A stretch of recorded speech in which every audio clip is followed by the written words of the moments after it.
बहुत सुंदर 6 प्रश्न पूछा है। इस प्रश्न को बहुत ध्यान से सुनिएगा। किम से यह शास्त्र सार है कह, स्वावतार प्रयोजनम, किम कर्म केवताराश्च,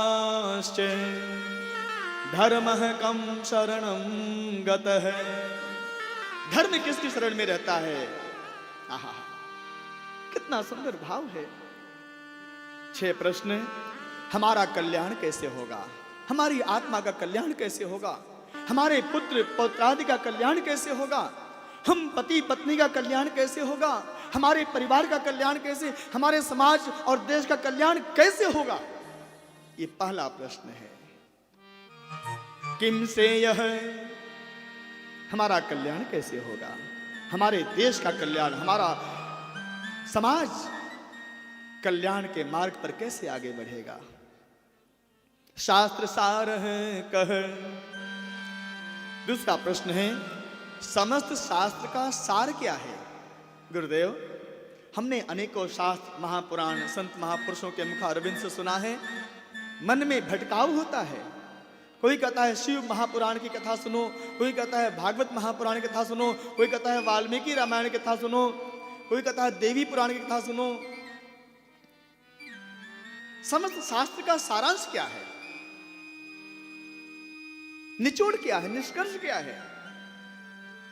तीसरा प्रश्न, भगवान अवतार क्यों लेते हैं?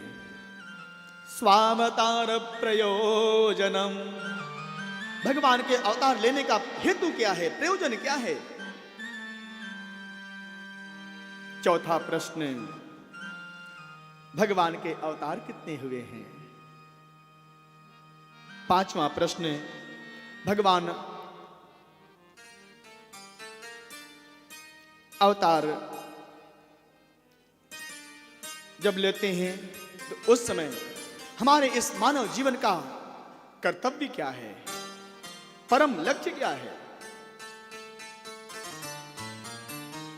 इस समय हमारे सामने श्रीमद् भागवत महापुराण व्यास गादी पर विराजमान हैं। ये भी भगवान का ही स्वरूप है। इनका अवतार हुआ है हमारे नगर में, हमारे कथा पंडाल में। ऐसा भाव रखना चाहिए।